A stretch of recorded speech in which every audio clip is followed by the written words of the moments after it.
Why is it so hard for some people to hear the voice of God and hear what God is discern, what God is actually saying to them?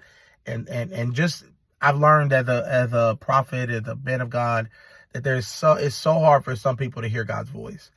And I'm going to give you some reasons why. One of the reasons is cultural issues, cultural things that come into your culture, right? So like sometimes whether you're black, white, Hispanic, whatever your culture is, that is something you filter the voice of God through. So sometimes God has to deliver you your culture. And so Moses, we saw that with Moses when he had a culture in him, Egypt, and God had to get Egypt out of him because he wouldn't be able to be God's voice if his culture was in him.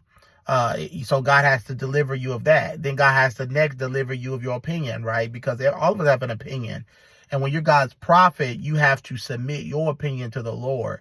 And so many people are speaking for God, but they're speaking their opinion and calling it God, instead of being able to remove what they feel and go based, because God's voice sounds everything like the word of God.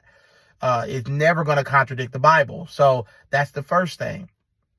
The third reason is because they don't know the word, or they might know it theologically, but they don't have a revelation. God hasn't revealed because they haven't spent enough time in his presence to unveil the scriptures. Like the Pharisees knew the Bible, but they didn't have revelation of the scriptures. That's why Jesus, the word incarnate, was standing before them and they couldn't see it.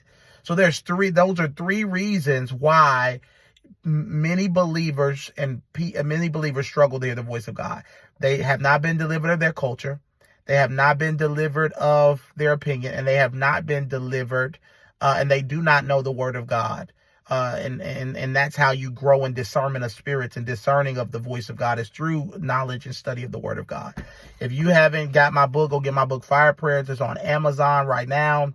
If you're going through a storm, a warfare, the devil's attacking you, you're being beat up by the devil, you need to know how to pray. This is a deliverance and spiritual warfare manual. It'll change your life. It's on Amazon. It's selling like crazy. It'll change your life.